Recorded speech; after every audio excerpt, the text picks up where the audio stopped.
ACDP.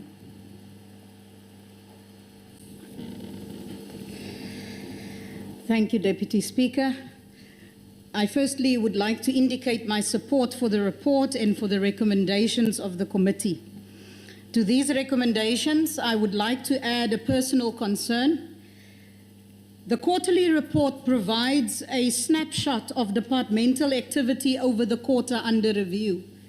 A snapshot, however, has certain limitations, and these limitations are: one, critical factors that we are not monitoring. There is an old saying that says you can't improve what you don't measure. And secondly, linked to that is the idea that you become what you monitor as an organization or a department.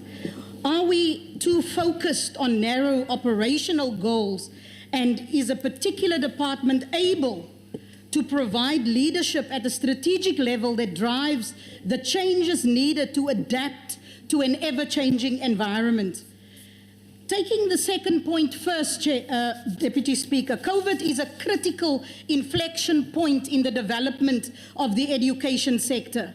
We must thank our learners, their families, and those educators and officials who did everything possible in this quarter to meet the challenge of trying to do normal in abnormal times.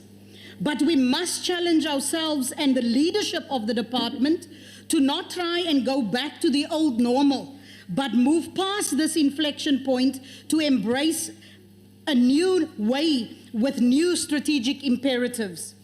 COVID has already created major challenges that will make achieving our educational goals difficult, if not impossible. We see a fall in the matric pass rate.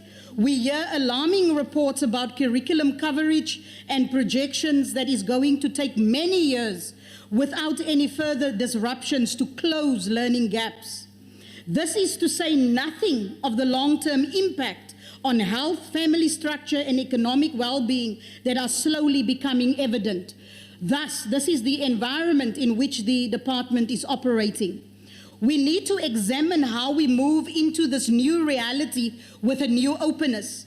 This requires the DBE and government working more widely with and becoming a facilitator rather than a frustrator of our independent sector. Then using those experiences to become a leader in innovation in the public sector. This outcomes needs to be reflected in the DBE's APPs. And to return to this, I want to illustrate. This report does not mention school dropout rates. Why does a child drop out of school? The reasons are multifaceted and interlinked.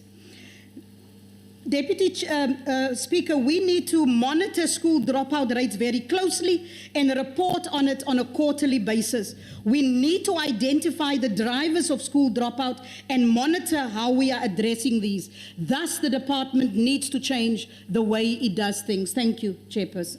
Deputy Speaker. Thank you, Honourable Member.